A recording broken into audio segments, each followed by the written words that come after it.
Alam ba nyo dito sa PCO, Presidential Communication Office, may problema rin. Hindi ko nilalahat. Yun naman pala eh. May problema pala dyan. Putay ng Claire Castro na to. Bakit may problema naman pala kayo dyan? Ba't si Claire Castro kung saan-saan humahanap ng problema? Eh kayo mga taga-PCO naman pala, mga hayop kayo. Ay yabang-yabang nyo, kung makasita kayo sa nakaraang administrasyon, putangin na nyo, mga bulok pala kayo eh. Ayan o, sinasabi ng ahas na kaibigan nyo. Dito lang sa Channel 4, may problema rito. Dancing with the beat with DJ Glenn on the mix. Marcos Bangag. Ayan na nga, magandang araw mga bossing. Ito na naman ang inyong pinakapaboritong fake news peddler sa balat ng YouTube. Boss D at your service. Yan, another day, another uratan session. At papasakitin na naman natin ng mga ulo, mga katawan, mga atay, balumbalunan, isip, kaluluwa ng lahat ng mga kupal sa Pilipinas. Mga animal, mga buwisit, mga pabigat sa buhay, mga walang silbi, mga switik, mga salot, at mga hindot sa gobyerno, mga palamunin ng taong bayan, mga sintu-sintu, baliw, abnoy at sabog sa kapangyarihan, mga batak, bangag, adik na nagpapanggap na matino, na mga nakabarong, naka-Amerikana, nasa Kongreso, nasa Senado, nasa Malacanang, lahat na. Mga pusher na buhay ngayong panahon na ito, mga kawatan, mga kurakot, magnanakaw, mga sindikato, na mga politiko, na mga miyembro ng kuratong baliling, silang mga demonyo, mga satanas, mga Judas, mga Barabas, mga hinayupak na yan. Ang aga-aga, galit na naman si Boss D. Ayan, kamusta naman ang inyong mga buhay-buhay? At ito, tayo, ganun pa rin. Pasensya na kayo, hindi ako nakapag-upload kagabi. Kasi napagod ako, nantok ako eh. Ayan, so ano na nangyayari sa ating bayang Pilipinas? Ayun na nga, kaliwat kanan na naman mga nakikita natin, mga nag-rally-rally, hindi ba? Kaliwat kanan yung mga nakikita natin, mga bossing na nagakikilos protesta, nabibisit nga tayo eh. Gawa ng nakikita natin ng mga nagrarally, hindi naman mga organic na mga Pilipino. Ang nakikita natin ng mga nagrarally ngayon, mga bossing, yung mga makakaliwang mga makabayad na naman. Diyos ko po.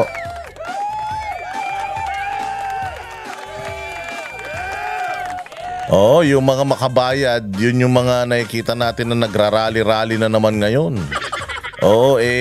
Ayaw nga natin nun dahil alam naman natin na kapag kahinaluan na naman itong mga issue na ito ng mga makakaliwa, wala na naman mangyayari rito. Noong nakaraan nga, sinabi ko nga sa inyo, diba, binigyan ko kayo ng trivia clue kung sino. Kasi meron kaming intel. Hindi ba, kamakailan lang, hindi nyo ba naiisip? Bakit may ano pa rin? Bakit parang tila mo pa ha? Buhay na buhay yung mga makakaliwa ngayon. Bakit sila buhay na buhay? Samantalang yung kanilang leader, yung Timon, namatay. Di ba? Namatay at nasa impyerno na kasama ni Satanas, si Joma Sison, di ba? Magtataka ka, sino ngayon ang humahawak, nagli-lead sa mga makakaliwang grupo na yan? Di ba? Nagtataka rin kayo, no? Kasi mas organized sila ngayon compared before. Kasi matatandaan nyo, nung panahon ni Pangulong Duterte, nabuwag na yan. Naubos ng mga hinayupak na yan. Yang mga makakaliwa na yan, nagsipagsukuan na nga yan dahil nakikita nila na wala nang patutunguhan yung pinaglalaban nila. Kasi ultimong yung liderato nila, nagtatalo-talo na. Kasi usually, kapag ka may bagong pinuno ang mga kupal na yan, iaano ng mga yan, i-broadcast nila, ilalabas nila, hindi ba? Para masabi na buhay pa yung kanilang pakikibaka. Pero sa nakikita natin, mga bossing, nung panahon ni Pangulong Duterte, namatay na yung kanilang pakikibaka. Ano ba ang gusto ng mga makakaliwa? Mga programa na para sa mga Pilipino, para sa Pilipinas, hindi ba? Ang ginawa ni Pangulong Duterte, binigyan pa ng posisyon ang mga kupal na yan. Kasama nga dyan yung ano ngayon, yung sa Bicol Saro. Yung malaki pisngi, aktivista rin pala yun nun. Yung parang yung mukhang bayag na congressman dyan. Yan, kasama rin pala yan. Binigyan ng posisyon. Kita mo ano nangyari. Binigyan mo ng mga posisyon itong mga kupal na ito. Pero hindi naman nila yung matagal na nilang isinisigaw-sigaw propaganda nila, hindi naman nila nagawa doon sa mga posisyon na inano nila, na ibinigay sa kanila. Kung matatandaan ninyo, nag-raid ang mga kasundaluhan natin sa isang kampo ng mga NPA. Kasi nga nilagay natin sa NFA yata o sa Department of Agriculture noon, panahon ni Pangulong Duterte, makakaliwa din. Yun nga yung pinag-awayan nila ni Pastor Apollo Kibuloy. Kasi si Pastor Apollo Kibuloy, mga bossing, talagang galit yan sa mga NPA. Noong araw kasi, noong yung kanyang Glory Mountain at yung kanyang Prayer Mountain, noong mga panahon na dinidevelop nila yan, talagang matindi ang mga nakaaway niya dyan, mga makakaliwa. Marami po si Pastor Apollo Kibuloy na mga kasamahan na namatay dahil dyan sa kanilang clash with the communist. At marami din na mga dating mga NPA na nagbalik loob tapos pumasok kay Pastor Apollo Kibuloy na hindi matanggap nitong mga putang inang mga makakaliwa na ito.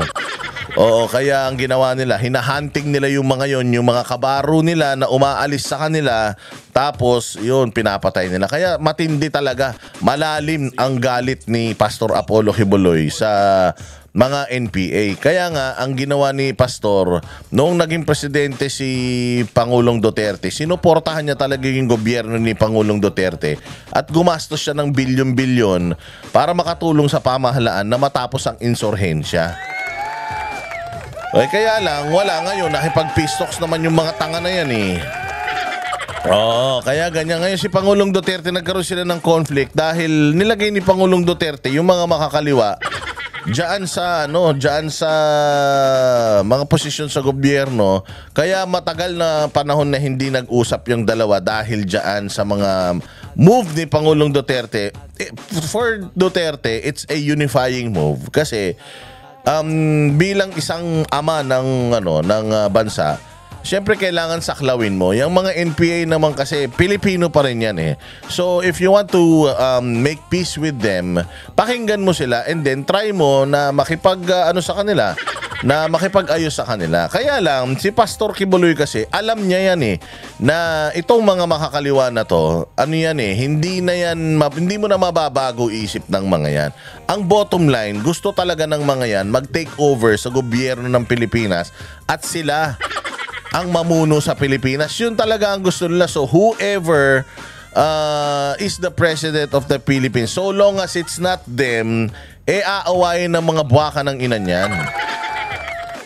Kaya yun yung isa sa mga mali na naging desisyon ni Pangulong Duterte. Pero ang kagandahan nun, na-correct yun ng maaga at nagdire-diretso yung kampanya ng pamahalaan laban sa insurhensya sa mga komunista. Tapos yun nga, maraming mga namatay at marami ding mga sumuko. Yun ang kagandahan. And then, naging okay na sila ulit ni Pastor kasi okay na eh. Yun lang naman ang ayaw ni Pastor eh.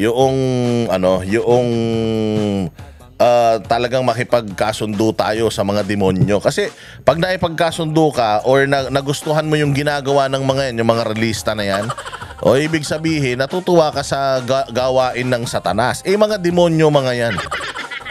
Pag nakipag-usap ka sa mga yan, iba yung sinasabi nila, iba na pag nakatalikod ka. Ganyan na ganyan ang gobyerno ni ni Bongbong Marcos ngayon, kung matatandaan ninyo, 'di ba? Ganyan na ganyan ang gobyerno niya. Pero mabalik tayo doon sa usapin na sino na ba ang namumuno sa mga makakaliwa ngayon. O kayo na ang baalang umusga. Ngayon lang po namayani ng sobra-sobra ang mga makakaliwa pag tungtong ng 2022. Naging speaker si Martin, naging presidente si Bongbong. Ngayon lang po ulit lumakas yung mga makakaliwa. Nakita nyo, nanalo pa nga sila noong nung nakaraang mga eleksyon. Nag-number 1 pa.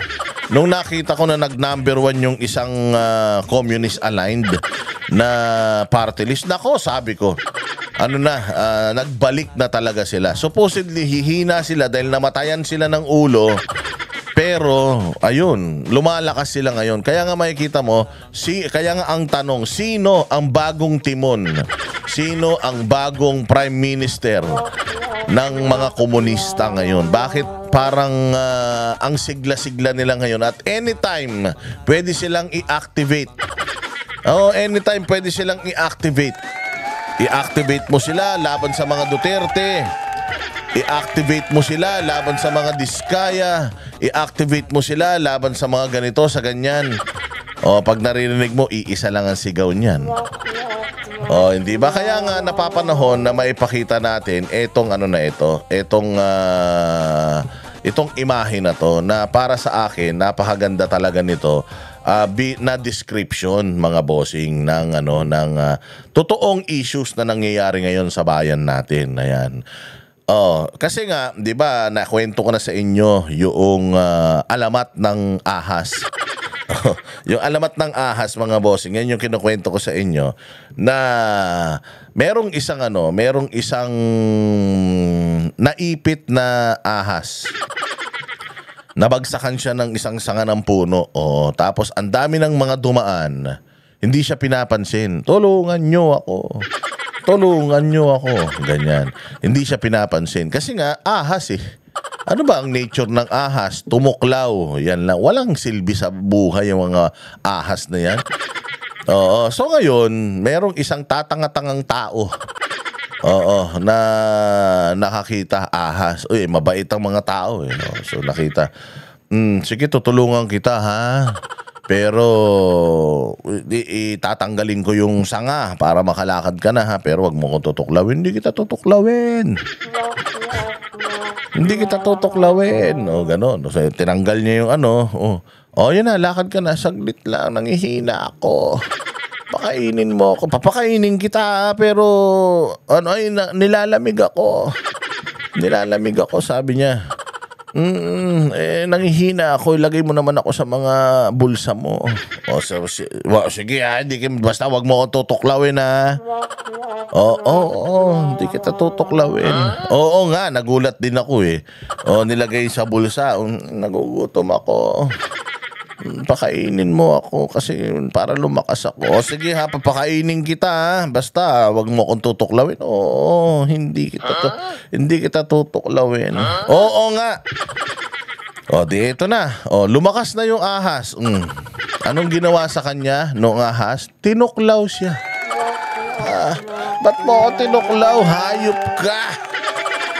Nanghihina na siya. May kamandag eh. Ba't mo ako tinuklaw? Hayop ka. Pinagkatiwalaan kita. Tapos tutuklawin mo lang ako. Sabi niya, tanga ka ba? Gago ka pala eh. Ba't ka nagtiwala sa akin eh? Ahas ako. Ano bang nature ng ahas eh? Di tumuklaw ng tumuklaw. Di namatay siya. Yung ahas, nakalarga na. Yan ang alamat ng ahas, mga bossing. Alam mo, dito sa nangyayari ngayon, para tayong nakikipagbuno sa ahas. Itong ahas, yung mismong ahas, yung katawan ng ahas, yan ang DPWH. At ang ulo ng ahas, yan yung mga pinagkatiwalaan nyo. Pinagkatiwalaan natin ng boto.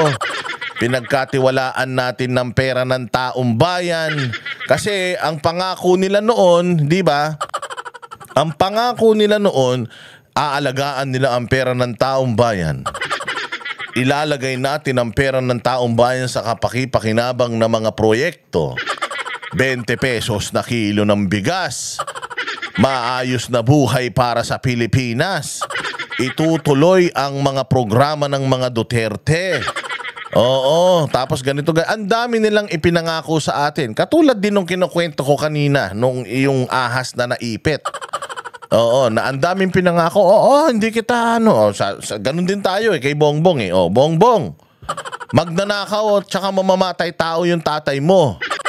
Oo, sigurado ka ba na hindi ka katulad niya? Oo, ibabangon ko ang pangalan ng pamilya ko.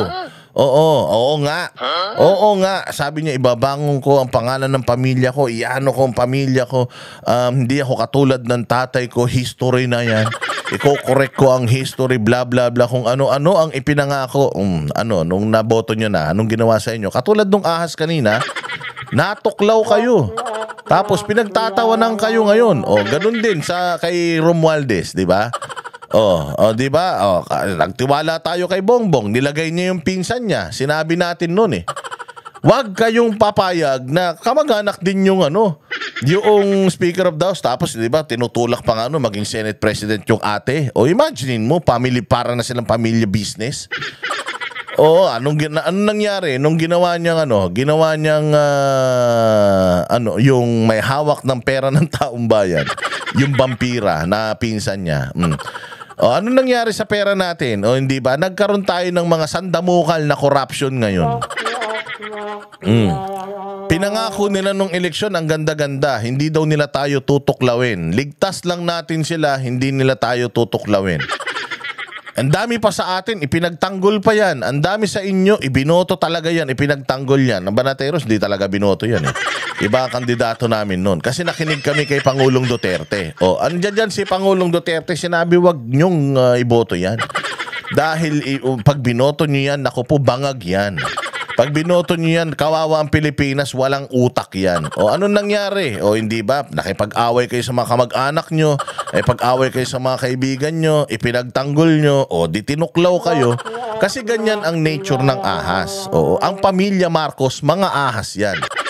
Mag-ano yan, kunyari, lilingkis-lingkis, hindi ba? Nakwento ko rin sa inyo yung isang tanga-tanga rin na nag-alaga rin ng sawa. Maliit pa, 'di ba? Inaalagaan niya mula maliit hanggang lumaki. Nung lumaki yung sawa, nagulat siya, bakit? Nakita niya sa tabi niya. Nakita niya sa tabi niya na naka-stretch, diretso parang lapis.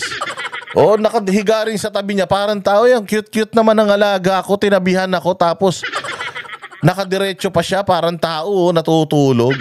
Ang bait-bait mo talaga. Hindi niya alam na kaya pala siya tumatabi dun sa amo niya at ini-stretch niya. Gabi-gabi daw kasi tumatabi yung ahas eh. Ini-stretch niya yung sarili niya eh. Ang bait talaga ng alaga ko. Hindi niya alam na kaya nag-i-stretch yung alaga niya. Sinusukat na pala kung pwede na siya lunukin. Sinusukat na niya kung pwede niyang sinusukat niya kung pwede niyang lunukin yung amo niya. So nung malaki na yung ahas at kaya niya nang lunukin, nung pagtingin nung lagpas-lagpas na sa kama yung sawa, ayun na, nilingkis na yung amo niya, nilunok na, kasya na sa tiyan niya. Ganyan ang ginawa sa atin. Ganyan ang ginawa sa atin nitong si Bongbong Marcos at saka itong si Martin Romualdez. Sinukat tayo ng sinukat, pinangakuan kayo ng pinangakuan, nagpakita na mababait sila. Nung may opportunity na, nilunok na tayo ng buong buo. Hindi ba? Kaya nga ito, napakaganda nitong picture na to, mga bossing, nitong image na ito na ipinost natin, na tayo bilang mga Pilipino, nagpapalansi tayo sa ahas na ito. At tayo naman bilang mga, ewan ko, kayo pala na mga tatanga-tanga, nagpapadala kayo doon sa mga inquiries ng Senado, ng Kongreso, na talaga namang na ine-expect natin papatay dito sa ahas na ito. Ano ba yung ahas? Ang ahas po, yan po yung corruption sa Pilipinas.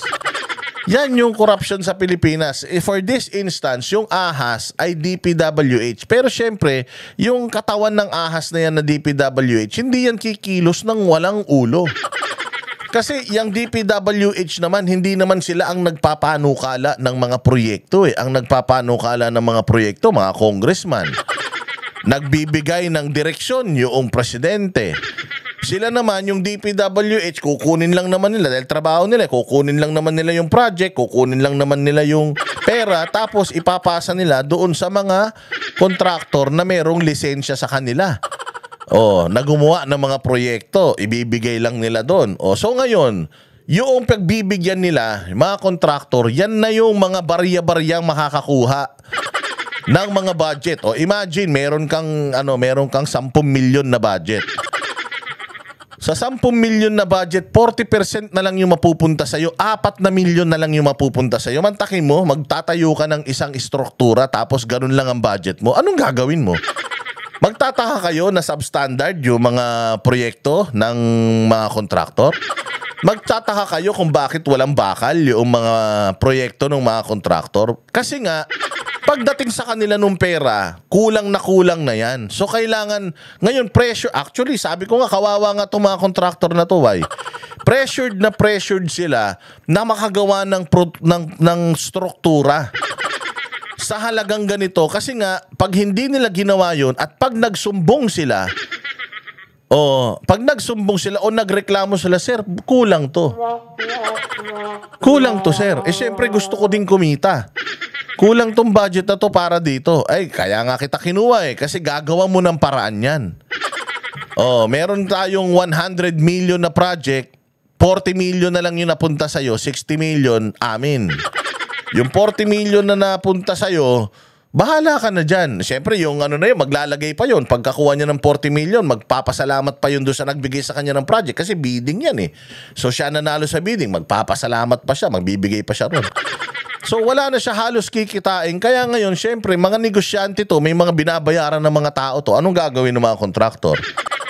Total naman, mga magnanakaw ang mga yan at saka binigyan nila tayo kulang. Gusto lang naman nila, mayroong may ipakita na proyekto. Wag nyo nang lagyan ng simento, wag nyo nang lagyan ng bakal. Mag-hire na lang kayo ng mga gumagawa ng paso.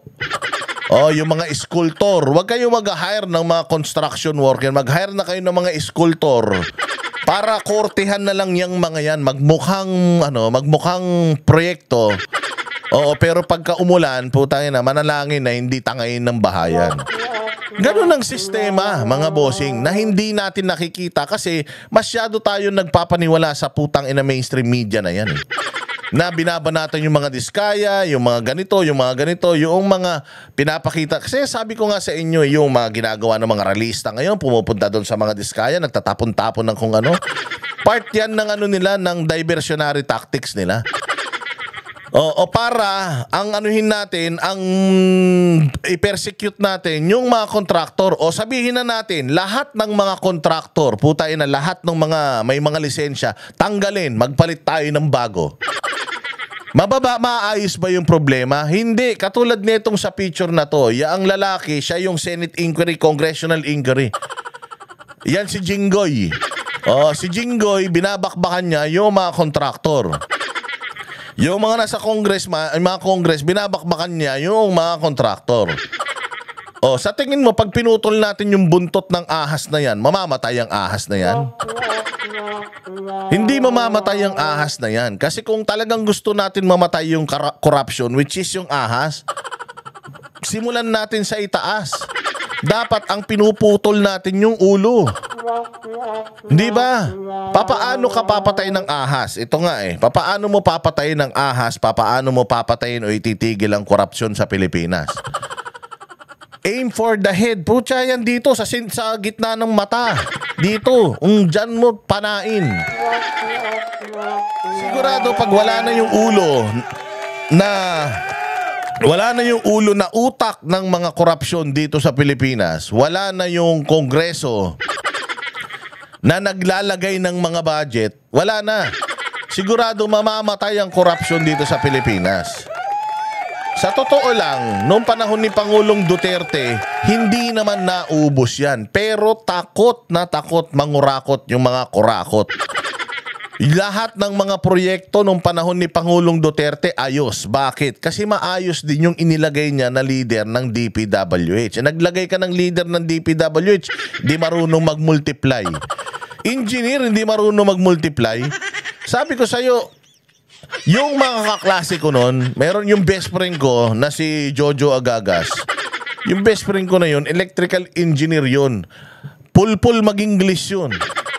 Pero po yan, pagdating sa mathematics, tangina parang siya parang siya ang presidente ng mathematics sa eskwelahan namin.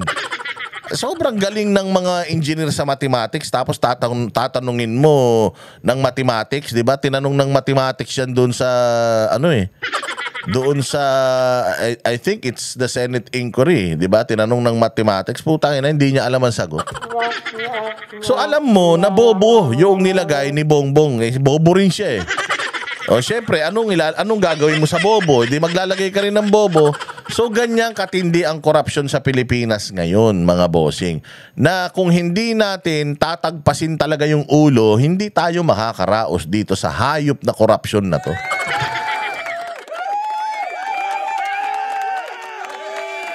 Oo ha, kaya ayan, if you want to really kill the snake, aim for the head. Yung ulo. Sino ba ang ulo ng korupsyon sa Pilipinas? Siyempre, Kongreso, sila ang may hawak ng pera. Congressman, sila ang nag-a-identify ng mga proyekto. Sila ang nag-a-allocate ng budget. Tapos yung Senado, pipirmahan. Ang presidente ang huling-huling mag-a-approve. Na kung bobo yung ulo, hindi nababasahin, maraming makakalusot na korupsyon. Na ngayon nga nakikita, isipin mo yung National Expenditure Program, yung NEP, mantakin mo pumunta na siya sa sa General Appropriations diyan sa sa Kamara. Putay nang yan. Nung chine-check na naman nila, nakita na naman nila, ang dami na namang hocus-pocus. Ang dami na namang mga idinagdag insertion. Ngayon, itong si Dizon, Vince Dizon, litong-lito na daw siya, mga bossing. Litong-lito siya kasi nakita niya, ang daming problema na naman nung budget. At kailangan daw niya ng panahon para i-review. Imaginein mo, problema natin ngayon, corruption. Mayroong corruption noong 2025 GAA. Sa BICAM, Small Committee, doon nagkaroon ng problema. Tapos ngayon, pinag-uusapan natin, pinag-uusapan natin yung corruption. Pagtingin nila ng budget ngayon, putang ina, corrupt pa din yung budget. Ibig sabihin talaga, putang walang pag-asa kasi nga, nandiyadyaan pa din sila eh. Ang problema, hindi naman contractor eh. Ang problema, hindi naman DPWH eh. Ang problema, yung nag-weaponize sa DPWH para sa mga corruption nila. Yung mga nasa gobyerno yan. Mamaya, puntahan natin yan. Pero ngayon, dito muna tayo sa isang video. Oo, dito muna tayo sa isang video na, saan na ba yun? Nailagay ko ba dito? Walang yan, di ko yata nalagay eh. Wait lang ito. Ito yung video. Gaano kakurakot ang pamahalaan? Putang ina yan. Sabi ko nga sa inyo, itong hayop na itong kupal na to, itong si Mike Abe na ito, isa rin to sa mga traidor. Kaya nga, iyan yung sinasabi ko eh.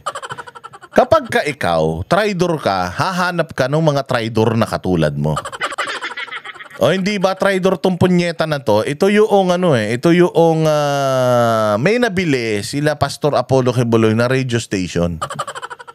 Tapos yung radio station na yun na basura, dahil nga basura yung mga ibinabalita, gustong i-revive ni Pastor Apollo Quiboloy. So bumili siya ng radio station. Alam mo ba na lahat ng gamit dun sa radio station kinuha, iniwan isa lang?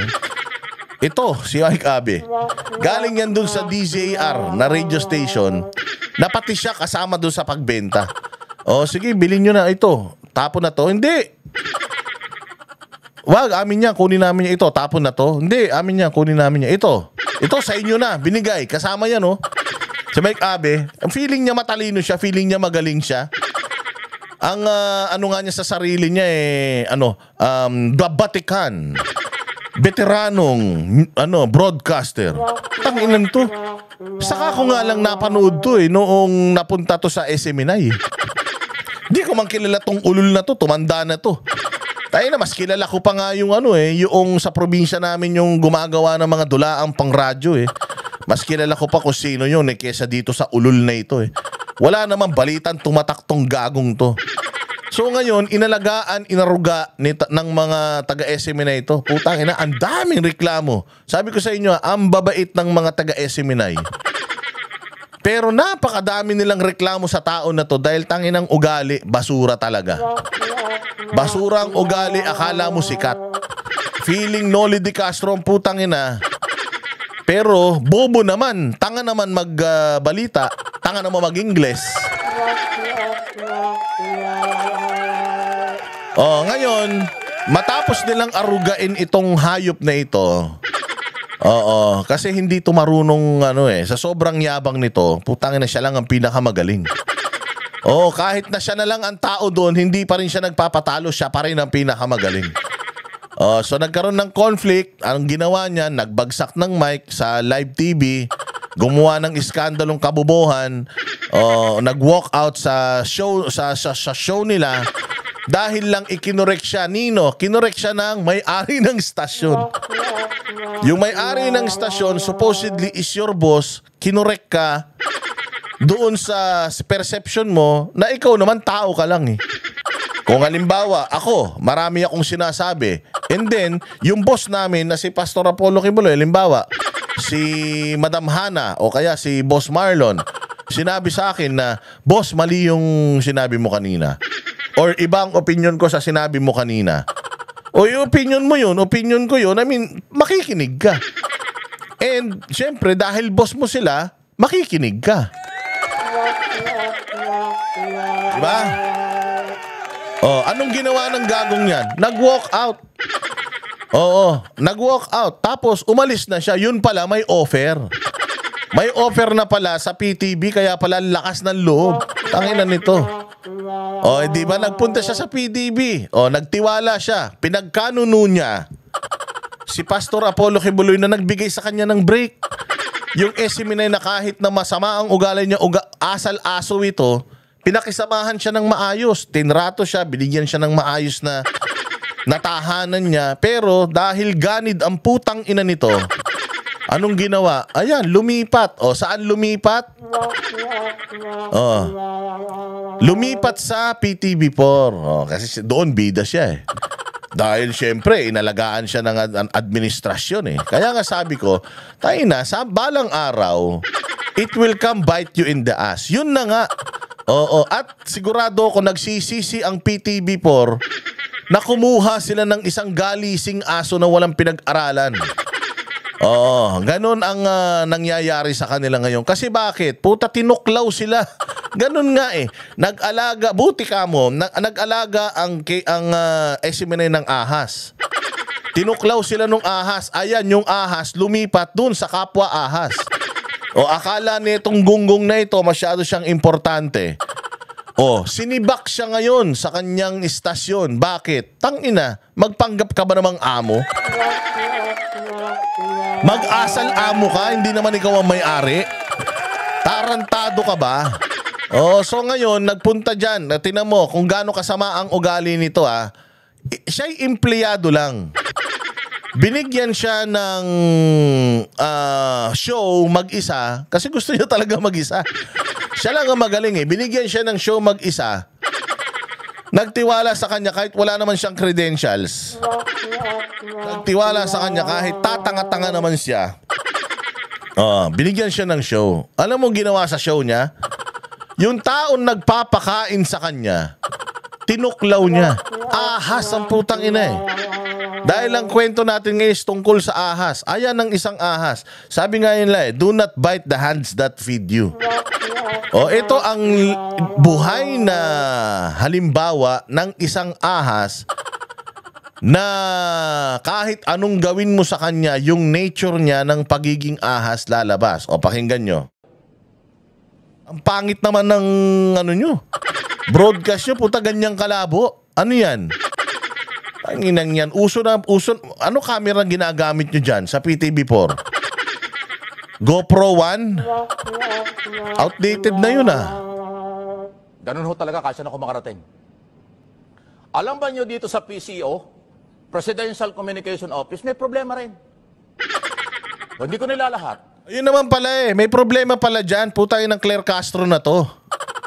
Bakit may problema naman pala kayo dyan? Ba't si Claire Castro kung saan-saan humahanap ng problema? Eh kayo mga taga-PCO naman pala mga hayop kayo. Ay yabang-yabang nyo, kung makasita kayo sa nakaraang administrasyon, putangin na nyo, mga bulok pala kayo eh. Ayan o, sinasabi ng ahas na kaibigan nyo. Dito lang sa Channel 4 may problema rito. Walang development dito kasi para dito nagpapalit ng damit kasi ang mga manager dito eh. Every 3 months, every 4 months nagpapalit ng manager. O ano naman? That's how it's supposed to be. That's how it goes. Nagpapalit talaga ng manager. Siyempre, palit-palit din kayo ng ng PCO secretary eh. Linggo-linggo rin kayo nagpapalit. What do you expect? Siyempre, may mga tao 'yan. Bawat executive, may mga tao 'yan. Bawat secretary, may mga tao 'yan. O siyempre, ilalagay niya yung mga tao niya. Kaya nga dito mo makikita, bopols talaga si Bongbong. Mahina talaga. Bakit? Ina kasi dapat isahan na lang. Pagka kumuha ka ng tao, make sure that this person can commit. This person can deliver output. O itong tao na to dapat nagdi-deliver, itong tao na to dapat magaling, itong tao puta hindi nagtitingin ng mga credentials. Paano mo makikita ang magaling yung mga taga Malacanang? Mantaki mo kinuha ka. Kasi kung gaano ka tangina wala nga kumukuha sa yung mainstream eh. Kung di nga lang naawa sa'yo ang SMNI, hindi ka kinuha eh. Eh buti kami, naawa din sa amin. Pero kung hindi lang naawa sa'yo, hindi ka kinuha eh. Kung hindi ka lang naman aso ng mga Marcos, di ka rin naman kukunin dyan eh. Pero, wala, binenta mo na yung kaluluwa mo sa mga katulad mong ahas eh. O kita mo, tinrider ka. O ganito ka traidor tong tao na to. Binigyan mo na ng kabuhayan. Binigyan mo na ng mga bagay-bagay, puta masama ka pa rin. Kaya walang nagagawa, walang development. Pero may pondo, may budget. Nasaan ang budget? Tumigil kayo ha. Marami nakakarating sa akin, may corruption dito sa estasyong ito. May corruption dyan. O di ibig kasabihin, corrupt talaga yung si Marcos. Corrupt talaga gobyerno nyo. Tangina nyo. Noong panahon ni Pangulong Duterte, walang ganyan sa PTV. PTV na din ang istasyon noon, walang ganyan. Oo, hindi ba walang mga ganitong umiiyak na na broadcaster wannabe? Walang nagrereklamo na taga PTV4 na ganito sila. Walang ganun nung panahon ni Pangulong Duterte. For all I know, baka okay pa nga dyan eh. Noong panahon ni Pangulong Duterte, tama? Ikita nyo, ganyan pala kayo kakurakot, pati sa PTV4 may corruption. Nagtataka pa kayo? Nagtataka pa kayo na yung ibang mga ahensya ng gobyerno, sabi ko sa inyo, kung pupuntahan natin lahat ng ahensya ng gobyerno, merong walang katapusan na kwento, bawat ahensya. Kung gaano katarantado yung mga head nila, kung gaano kakurakot, kababaero yung mga boss nila. Ganyan ngayon sa pamahalaan. Dito na nga lang dati, sa buong history ng Pilipinas, ngayon lang nagkaroon ng expose. Saan? Putik yan. Sa state-sponsored channel. Kung basura naman pala yan, ba't pa kayo nanonood dyan? Kung corrupt naman pala yung ahensya na yan, ba't pa tayo nanonood dyan? So, ibig sabihin, kung corrupt yung sistema dyan, yung mga binabalita nila, corrupt din. Papangalanan ko kayo pag nalaman ko yan. Wala akong pakialam sa inyo. Kaya, good morning, Secretary Dave Gomez. Sir, gumalaw-galaw ka naman. Diba? Yan yung mga gagong tao. Nag-good morning, nagpakitang respeto, pero biglang bababuyin niya. Dave, gumalaw-galaw ka naman. Sino ka? Tangina. Kung ikaw, tinan mo, ganito kabobo yung mga loyalista ni Bongbong. Feeling nila sila lahat magagaling. Oo, ganito katatanga yung mga yan. Itinalaga yan ng amo mo. Kung talagang supporter ka ni Bongbong, dapat nagtitiwala ka sa desisyon niya. Nilagay niya yan eh. Tapos biglang babatikusin mo yung taong nilagay niya. Eh di parang binatikos mo na rin siya. Tapos sasabihin nitong ulol na to na sinusuportahan ko si Pangulo. Gago, paano mo susuportahan kung yung nilalagay niya, tinatarantado mo? Kasi ang gusto mo, ikaw ang ilagay dyan. Patay gutom ka.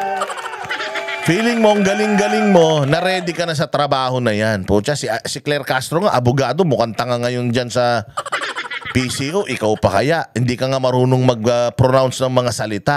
Social media. Tumigil nga kayo, puro kayo galing-galingan kayo lahat. Mga tanga naman kayo. Pare-pares kayo mga bobo. Tinuklaw mo ang SMNI, ngayon naman ang tinuklaw mo PTB. Sinibak ka sa PTB. So anong feeling mo? Kukunin ka ABS-CBN? Kukunin ka ng Kapuso? Kukunin ka ng bilyonaryo? Oh, feeling mo. Hindi putangin, ang dami mga galing doon. Hindi ka obra ron. Tapos kapag may mas magaling sa'yo, awayin mo. Dito pa lang pinakikita mo na ikaw yung tipo ng tao na dapat nakatira sa isla. Na ikaw lang mag-isa para wala kang nakakasalamuha, wala kang nakakaaway, puro ka reklamo. Wala rin naman sila nakukuhang output sa'yo, wala nga nanunod, putangin na niya. Kung hindi lang lumabas itong balita mo na to, hindi ko nga alam na may show ka pala dyan sa hayop na PTV na yan. Tangin na baka dadalwa lang nanonood sa'yo dyan . Isang oras siyang show mo, anak ng toko, di ka nga makapag-vlog ng more than 8 minutes. Isang oras siya, parang 3 araw yan. Ang tagal sa'yo niyan, Diyos ko po. Kung hindi mga galing ang taga-PTV, sigurado wala kang ibabalita dyan. Hindi ba? Puntahan mo ang mga opisinang nasa ilalim ng PCO. Meron din corruption yan. Ang magagalit, guilty. At magalit kayo, mag-guilty kayo, wala akong pakialam sa inyo. Wala akong pakialam sa inyo. Gago, wala rin silang pakialam sa'yo. Naggagaganyan ka, kita mo, tinanggal ka agad. Alam mo ba't ka tinanggal agad? Tangina, matagal na nilang gustong gawin sa'yo yan. Sabi nga, good riddance. You gave them the perfect reason para mawala ka na sa landas nila because for all I know, sukan-suka na sila sa'yo. Yung mga taga SMNI nga ang babait na tao niyan . Love your enemies . Pero grabe, sukan-suka sa ugali mo. Sobra na . Saan ka naman nakakita ng, naku, sandali. Gusto niyo bukahin ko na? Gusto niyo isa-isahin ko ng problema rito? Easy.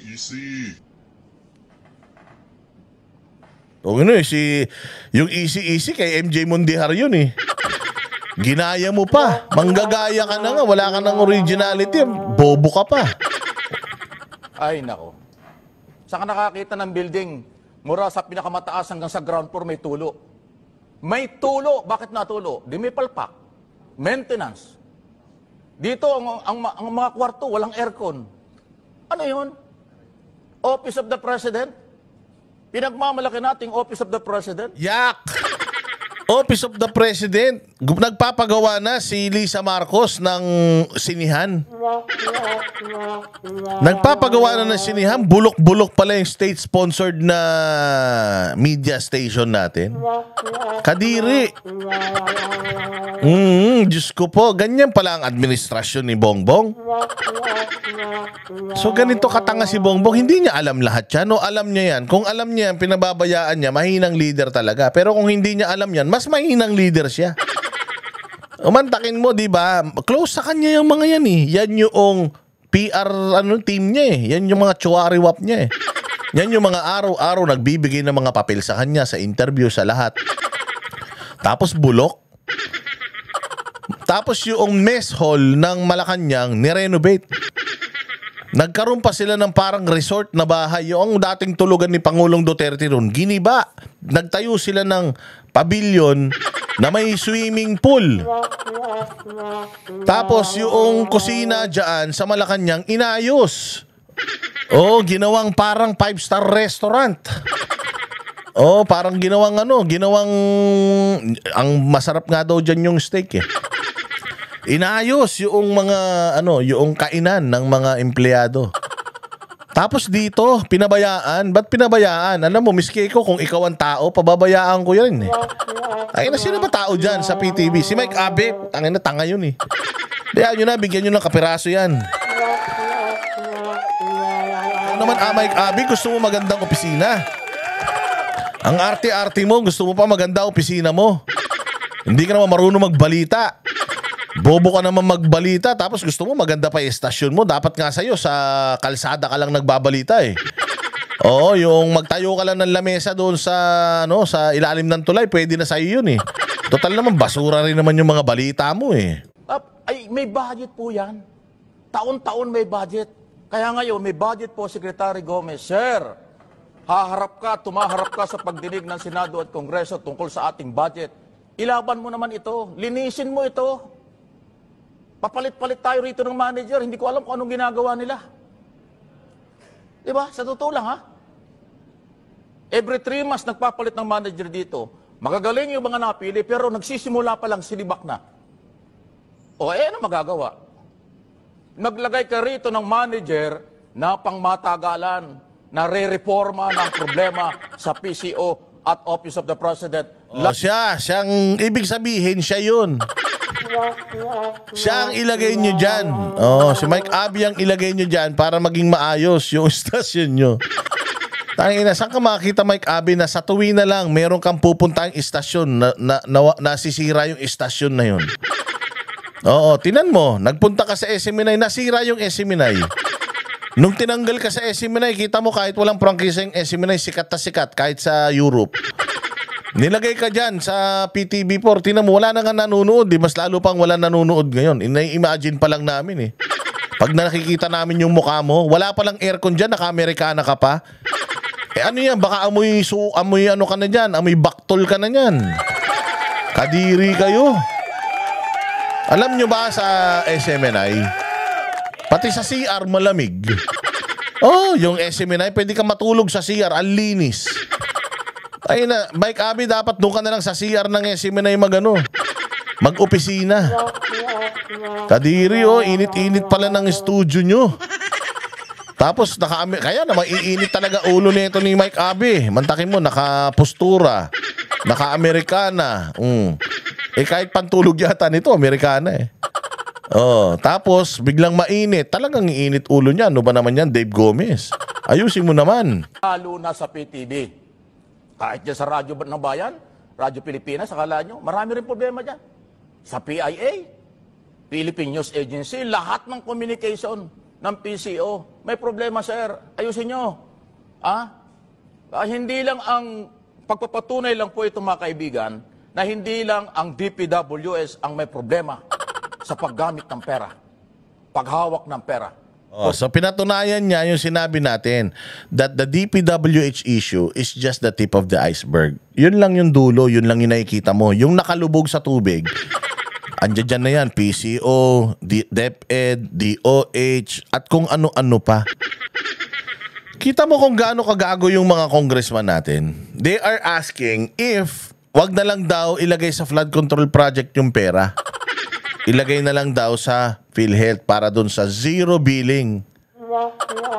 Tanginan yan. Yung zero billing na yan, sabi ko nga sa inyo, shady pa yan eh. Dahil hindi ka nga pwedeng mag-avail ng zero billing kung hindi ka poorest of the poor. Kailangan mo pa ng kung ano-anong mga patunay that you are really poor. At kailangan ito sa mga ospital lang na accredited itong zero billing na to. Kung nasa Mindanao ka, pupunta ka pa rito para dyan sa zero billing. Baka pagdating mo rito, patay ka na. Tatanggalin nila yung flood control project. Di lalo tayong walang magagawa. Di ba? Lalo tayong walang magagawa. Di sana yung flood control project, i-retain mo yung budget na yan, pero this time, babantayan nyo na hindi na yan nanakawin. Ganun. Hindi naman namin gustong tanggalin na lang yan dahil putang ina yan. Pag tinanggal mo yun, di lalo tayo nagbaha. May pera nga nagbabaha tayo. Tinanggal ng budget. Ngayon nagbaha. Anong sasabihin ni Bongbong? Eh kasi nga wala tayong flood control project budget ngayon. Oo, hanggat hindi nagtitinuma ngayon, hindi natin bibigyan ng budget. O di papabayaan niyang malunod yung mga Pilipino? Gago rin eh. O di dapat, i-maintain natin to. Ito pa rin yung flood control projects nyo. Ito yung mga proyekto na babantayan na natin ngayon. Kasi kay Pangulong Duterte noon, merong reporting per week.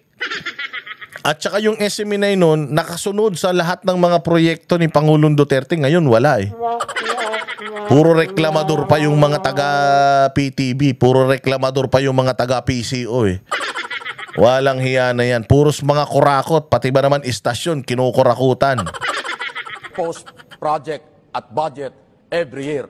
Maraming ahensya ng gobyerno ang may ganyang problema. Iisa-isahin ko yan pag dumating ang araw. Inuna ko lang, baka sabihin niya naman nakikinig, Mike, binabanatan mo kami. Gago, wala naman nakikinig eh. Kung hindi ka lang nagsalita ng ganyan, wala nga makakaalam na meron ka palang ganyang meron ka palang ganyang show. Pero yung opisina mo, hindi mo nasisilip, ayan, inuna ko. May problema kami rito. Baka sabihin niyo, Mike, manalaming ka. Yan ang ginagawa ko. Sasabihin ko kung saan ako nandoon, sasabihin ko kung ano nangyayari. Di ba? Ano kayo, bilib na bilib kay Bongbong. Sabi ko sa inyo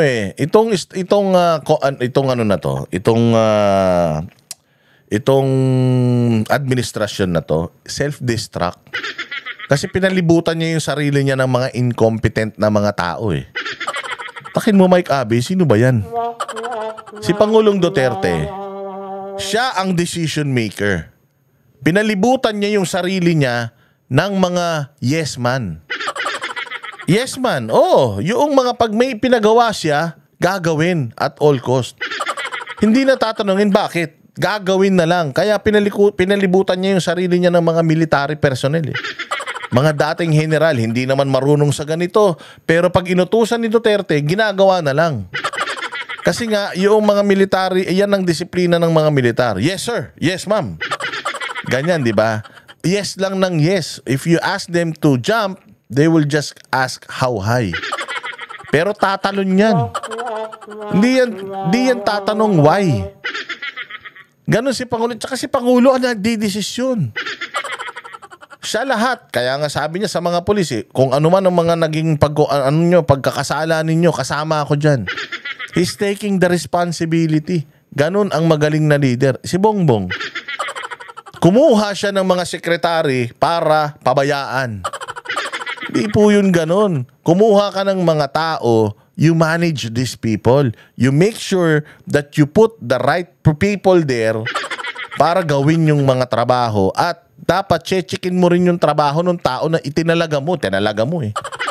Kaya nga ako, ayaw ko sa kumpanya yung nagre-refer eh. Kasi sa tuwing nagre-refer ako, ayoko, pag nakikita ko na late yung ni-refer ko, inis na inis ako.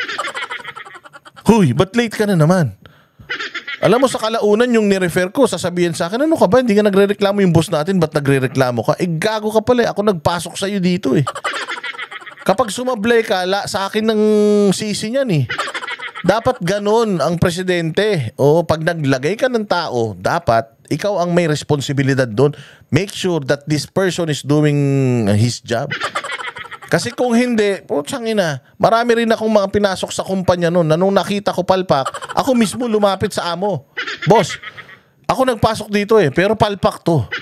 Tanggalin mo na. Ako naman ang nagpasok eh. Ngayon sasabihin ng boss ko, wag naman. Kasi kawawa naman, may pamilya din yan. O basta hindi ko na responsibilidad yan, boss ha. Sinabi ko na sa'yo na palpak yan. Laging late, laging absent. Mas malamang pa yung tulog kaysa gising sa trabaho. Sinasabi ko na sa'yo ha. Hindi ko na responsibilidad yan. Ngayon, pag nagka-problema siya doon, hindi niya ako masisisi. Hindi ba? Kasi wala naman sa kapangyarihan ko magtanggal. Ang may kapangyarihan magtanggal, yung boss ko eh. So ako boss, ganun din. Pinasok ko, hinire ko, nakita ko hindi nagpe-perform. Anong gagawin ko? Tatanggalin ko. Ganun. Dapat ganun ang gagawin ko. Hindi. Katulad nito kay Mike Abe, 'di ba? Ang dami nilang sinasabing magagandang bagay patungkol kay Pangulong Marcos, ganito si Marcos, ganyan si Marcos. Lahat mali Duterte o ngayon, naglalabasan. Sila mismo nagtutuklawan. Pinalibutan ni Bongbong Marcos na isang ahas, na isang traidor, yung sarili niya ng mga traidor din. O kita mo, sila nagtatraiduran. O kinuha niya si Mike Abe, tinraidor ni Mike Abe ang SMNI. Anong ginawa ni Mike Abe sa PTV? Tinraidor din niya. Di ba? So ganyan yan ang nature ng mga tao na nakapalibot kay Bongbong. At ganyan din yung mga kinukuha nila ng mga vlogger. Yung mga vlogger na kinukuha nila ngayon, okay, sila pa yung pinagtatanggol. Pero sa susunod, kung sino na naman yung magbabayad sa kanila, yun na naman ang ipagtatanggol ng mga yan. Mga patay gutom yan. Eto, yung katulad ng sinasabi ko kanina, eto yung isang balita patungkol dyan sa DPWH budget. Meron na tayong problema, corruption. Tapos, yung budget na pinopropose, corrupt pa rin. Ibig sabihin, sino may problema? DPWH na naman? Sino may problema? Contractor na naman? Dito pa lang National Expenditure Program. NEP, pupunta yan sa Congress. Tapos hihimay-himayin ng Congress yan. Bawat ahensya ng gobyerno, Congress ang kumbaga kung ako ang sekretary ng DOH, yung budget ko na kailangan ko, iaano ko sa'yo. I-defend ko sa'yo. Ikaw ang bahala, i-approve mo, dadagdagan mo o babawasan mo. So nasa kapangyarihan ng mga congressman etong na to. Etong mga budgetan na to. Corrupt na nung nakaraan, nagpasa sila, corrupt na naman. Kanino ba galing yung NEP? Sabi nga ni ni Amy Marcos sa presidente, hindi daw. Yung NEP sa mga sekretary yun, kung magkano yung mga budget na hihingin nila. Dito lang sa DPWH, hindi ko lang alam kung yung budget ba na hinihingi nila, kasi ang alam ko, ang DPWH, meron yan silang mandato na proyekto bawat, sa buong Pilipinas, mga kalsada and all. Pero ang alam ko, yung mga district projects na dahil sa kanila yung babagsak, nagsisimula yung paghingi ng pera niyan, pag-a-allocate ng budget dyan, dun mismo sa may-ari ng proyekto na yan, which is yung congressman. Ngayon, ito si Vince Dizon, nung chinek daw niya, ang dami na namang anomalya. Pakinggan nyo. DPWH ang pagbabayad sa mga kontratistang sangkot sa Ghost Flood Control Projects. Sa gitna niyan, magulo ang pondo ng ahensya para sa 2026, kaya inaayos na ito ngayon. Nasa frontline ng balitang yan, si Rainiel Pawid. Imbes na bahang hinaharap ng Department of Public Works and Highways, abay naging budget na binahan ng anomalya. Sa halip na solusyon, nasadlak na ghost project. Sa halip na plano, nauwi sa gulo. Sa pagharap ni Public Works and Highways Secretary Vince Dizon sa House Appropriations Committee, bit-bit niya ang totoo, walang handang budget presentation. Bakit? Ayon sa kanya, nakalilito, magulo. To field their questions to the DPWH. Tagal ko po sa gobyerno, ako po ay na-overwhelm sa laki at sa gulo na nadatnan ko at nakikita ko sa loob ng Departamento ng Public Works and Highways. Hindi po ito magiging madaling proseso at hindi din po ito magiging mabilis na proseso. This will take time and... Yan ang maganda kay Vince Dizon. Meron kasi silang budget na pinopropose for their office. At doon sa mga proyekto na sila yung nag-i-initiate. Those are roads, those are renovations ng mga kung ano-ano. Kasi yun ang nila. Ngayon, according to him, grabe daw talaga. Alam mo, kung ganun sinasabi mo na grabe, anong ginawa ni Bonoan nun? Ibig sabihin, si Bonoan, walang ginawa nun. Kung walang ginawa si Bonoan, putang ina, bakit hindi pa nakakulong ang hayop na yan? At kung ganyan ang sistema, siya mismo na-overwhelm. Kasi humawak na rin naman to ng mga opisina Pero na-overwhelm siya sa gulo ng sistema sa DPWH. Diyos ko, hindi ba dapat itong DPWH, hawakan na muna to ng Halimbawa, i-under nyo na to kay Bongbong. Baka maayos niya kasi yung DA siya nag-under nun, di ba? Kasi priority daw niya yung agrikultura na wala naman nangyari sa agrikultura. Pero sana Vince Dizon maayos mo yan. Kasi tsaka humingi ka ng tulong kay Mark Villar kasi galing si Mark Villar diyan eh. Ano yun yan? Kawawa talaga ang Pilipino kapag yung DPWH kasi wala na talaga, paatras tayo eh. Lahat ng mga bansa sa Asia paabanti eh, pataas eh. Mantakin mo pumunta si Bongbong Marcos sa Cambodia, humihingi siya ng suporta. Cambodia? Dati hindi nga yan makabalikat sa atin eh, dahil malayong-malayo agwat natin dyan eh. Sila ang humihingi sa atin ng bagay. Mantakin mo ngayon, pumunta tayo doon para humingi ng suporta tungkol sa mga bagay-bagay. Ganyan tayo paatras. Tapos sinasabi ninyo na bagong Pilipinas. Sa bagong Pilipinas, nagbiyahe-biyahe siya para makilala Pilipinas. Ba't ganun? Palubog. Ito, buhay na patunay na kahit gaano natin pilitin bugbugin yung mga kontraktor, ang problema talaga nasa DPWH at nagdun sa mga gumagawa ng budget. Sino yan? Yan, yung appropriation, si Martin Romualdez. Noong panahon ni Saldico, sila Kimbo, bakit hindi pinapatawag diyan sa mga pagdinig? Si Kimbo, si Romualdez, si Grace po.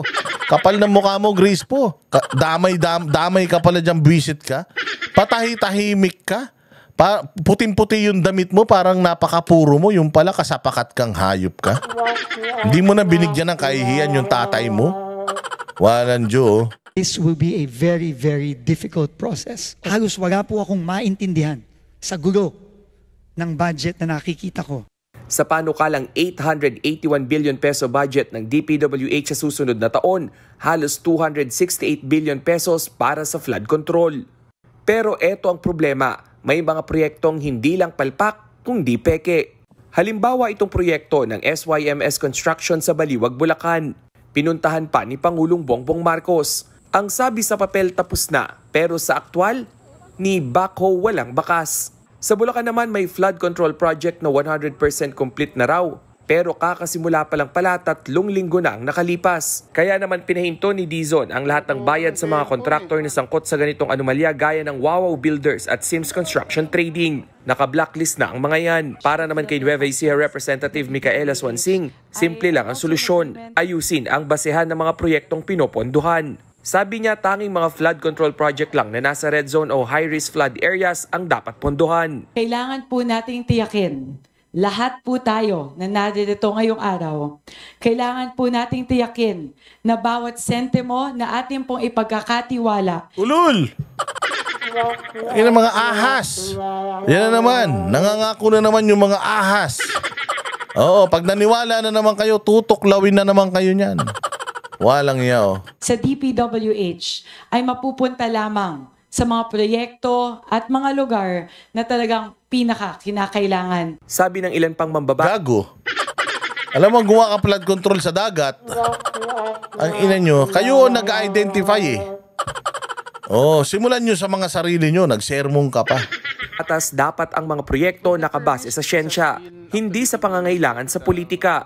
Gaya na lang ng mga kalsadang okay naman pero sinisira saka aayusin ulit. Ang dami pong mga kalsada na simentado na, ginigiba. Tumawa kayo kasi I'm sure you agree with that. Ginigiba tapos sinisimento uli. Samantalang tuwing nakikita namin yung kami sa probinsya namin. Tama po yun. Natawa po talaga ako doon dahil tayo naman po bumabiyahe all over at nakikita din po natin yung gagi-gagi. No? Kailangan po ibalik ang local participation. Local participation. Di nagkaroon pa ng participation sa pera yung mga local.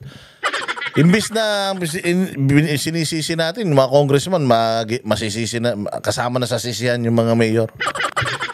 Diyos ko po. Hindi, ang mayor kasi may sarili silang budget para sa mga proyekto na sarili nila eh. Hindi ba? Kasi executive ang executive ang ang mga local government eh. Alam ba, pwede kang mag-utos. Gusto kong ipagawa tong kalsada na to, babudgetan ko. Aside from, aside from yung mga budget ng distrito. Kasi yung budget ng distrito, congressman naman yun. Hihingi naman ng coordination yung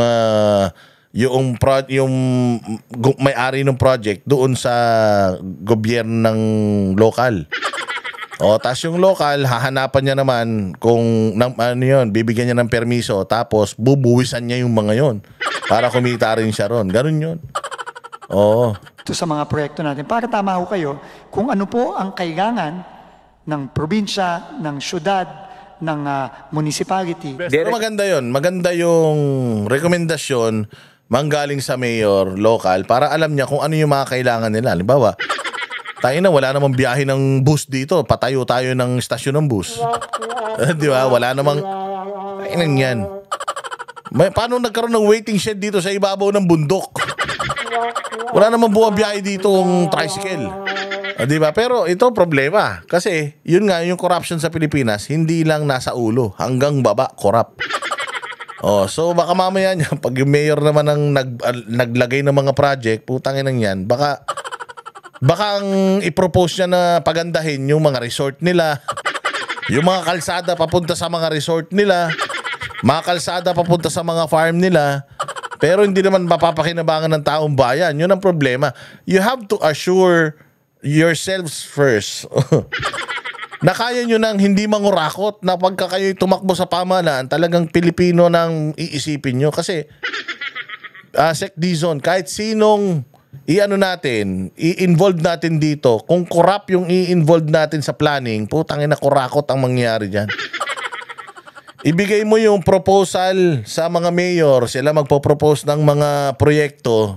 Kung magnanakaw din yung mayor na yon, maniwala ka, kukunin lang din niya lahat yan, siya din makikinabang dyan. Ang problema dito sa atin mismo, tayo mga Pilipino mga magnanakaw ang natin Nasanay tayo magnakaw kasi nga naging naging colony tayo mga bossing. Naging colony tayo ng maraming bansa. Dahil nga, lagi tayong patago, sanay tayo na magnakaw. Lagi tayong mababa so yung mga Espanyol na Indio ang tingin sa atin, pag di sila nakatingin, doon tayo kumukuha. So nasanay tayo sa ganun. Yung mga Hapon, ganun din. Nung sinakop tayo ng mga Hapon, ginulpi tayo ng mga Hapon. Pag di sila nakatingin, doon tayo kumukuha. So naging na natin, naging ugali na natin mga Pilipino yung pag di nakatingin, kumukuha. Dahil 3 bansa ang sumakop sa atin. Putang ina yan. Sa ibang buong mundo, 1 bansa lang sumakop sa kanila, sa atin 3. Espanyol, Amerikano at saka Hapon. Kaya naging ganito tayo. Oo, nasanay tayo na pag di nakatingin, kuha. Dahil gutom ka, kuha. Hindi mo pinaghihirapan, nasanay ka sa ganun, shortcut. Kasi nga, ang tingin mo sa sarili mo, laging mababa dahil lagi kang may tinitingala. Ngayon ganun, ang tinitingala natin ngayon, yung mga politiko, yung mga nasa baba na politiko, nakita nila, nakaw ng nakaw yung mga nasa itaas nila, pag di nakatingin, magnanakaw din sila. Yun ang problema sa bayang Pilipinas, mga bossing. Nako po. Ang haba na naman itong natin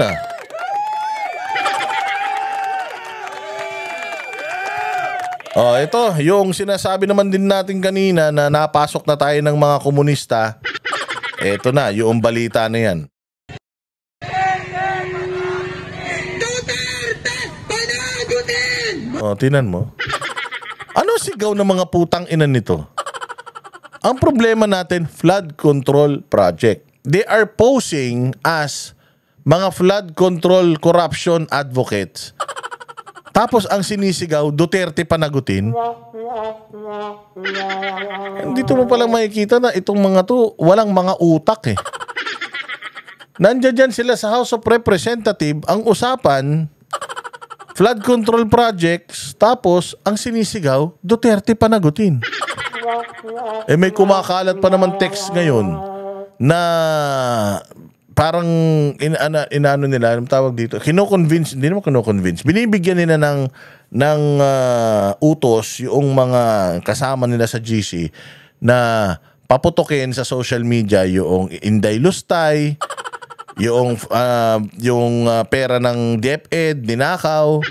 Yun yung pinasasabog nila ngayon para matabunan nitong flood control project. Kasi nga, this will, manifestation to ng ng incompetence ng Office of the President. Oo. Na talagang bopols, mga walang alam yung mga yan. Kaya ang daming problema ng bayan. Ngayon, ipaisisisi nila yan kay Inday ulit. Sino ba ang unang tumrabaho kay Inday? Yan, sina Martin Romualdez. O tingnan mo, anong sinisigaw ng mga ralista. Duterte panagutin flood control. Anong kinalaman ni Duterte sa flood control? 2022 hanggang 2025 naglipa na yung mga ghost project. Di ba? Nagulat ka rin. Duterte panagutin. Kaya nga sabi ko, ay alam ko na talaga kung sino ang pumalit na sa posisyon ni Joma Sison. Kung sino ang bagong Kim Jong-un ng mga komunista.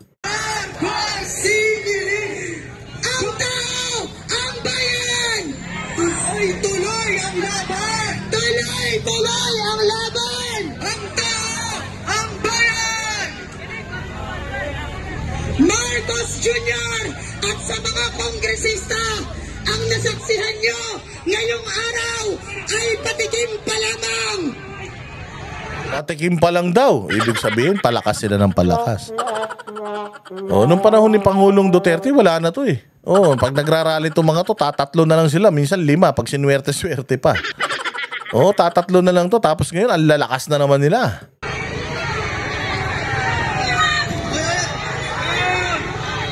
Mga kasama, sinsinin natin ang ating hanay! Korap na kongresista! Iko lang! Iko lang! Iko lang! Iko lang! Korap na kongresista! Serbisyo sa tao! Huwag gawing negosyo! Mga kasama, sinsinin ang ating hanay! Ang ating hanay! Sige lang! Mga kasama, huwag yung sinsinin ang hanay! Nakunin ang ating mga kasama! Mga kasama! Ngayong linis! Nasabihin ang ating kung sino ang tunay na pinaprotektahan ng kapulisan para sabihin ng sambayanang Pilipino sa mga pulis, hindi kami ang magnanakaw! Hindi kami ang kriminal! Kung may dapat kayong hulihin, walang iba kundi ang kongresista na nagpulsa ng milyon-milyon, walang iba kundi si Marcos Jr. na nagpulsa ng bilyones. Si Marcos lang ang binabanggit nyo. Samantalang naman yan, group effort yan. Ba't si Martin Romualdez hindi nababanggit, no? Si Saldico hindi nababanggit. Hindi, balita ko si Saldico daw nagpa-check up sa Amerika ng puso. Nagkagulo daw dun sa ospital. Kasi nung hinanap, wala daw siyang puso. Hinahanap yung puso niya, wala daw. Sabi walang puso to talaga walang puso. Mantakin mo, pera ng taong bayan. Yan ang sitwasyon ng bayang Pilipinas ngayon. Pagulo ng pagulo. At hindi tayo magugulat na balang araw mag-martial law na naman yan. Martial law, tas walang eleksyon kasi talagang hindi nila bibitawan yung kapangyarihan. Alam na alam kasi nila na when the Dutertes go back to power, sigurado lubog kayong lahat. Sigurado lahat na itong mga kawatan sa Pilipinas, sigurado pagbabayarin ng matindi ng taong bayan sa tulong ni Inday Sara. Ayan, Maraming salamat sa inyong panonood. Magkita-kita po tayo muli. Mabuhay kayo. Sana yung kadaldalan ni Boss di ay matagalan nyo. Ako lang naman ang vlogger na ganito. Kasi yung ibang mga vlog naman hindi naman masyado nagsasalita. So ako, puro salita. Okay na yan. At least nag-e-effort. Tsaka at least may natututunan tayo pare-pareho. Maraming salamat mga bossing. Kita-kita tayo sa susunod na vlog. Mag-subscribe kayo, mga hype kayo. like and share, and maraming salamat sa mga nag-super thanks sa channel natin. Mabuhay and God bless us all. Kami ang boses ng masa, hindi natatakot. Katotohanan lang, di kami nalulunod. Walang bahid ng sismis, lahat ay totoo. Kahit sino ka pa, pag mali ka babanatan ka. Walang pinipili kulay, wala kaming kinikilingan. Basta para sa bayan, kami lalaban. Pag tama palakpakan, pag mali banatan. Di matitinag, di matatakot, para sa bayan tuloy ang sigaw. Sa harap ng kamera, walang halong takot. Mga baluktot, lahat kayo'y tutumba. Ang hustisya at totoo, yun lang ang mahalaga. Kahit sinong harang, di kami matitinag. Walang pinipiling kulay, wala kaming kinikilingan. Basta para sa bayan, kami lalaban. Pag tama palakpakan, pag mali banatan. Di matitinag, di matatakot, para sa bayan tuloy ang sigaw. Kung nasa tama ka, ikaw ay aming kasama. Pero pag mali ka, handa ka na bang mabasag? Banateros kami, walang inuunan. Dahil bayan muna, bago ang sarili.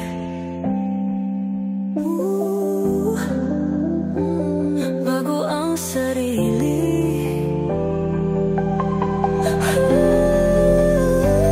Pag tama palakpakan, pag mali banatan. Banateros ang sigaw, katotohanan ang laban.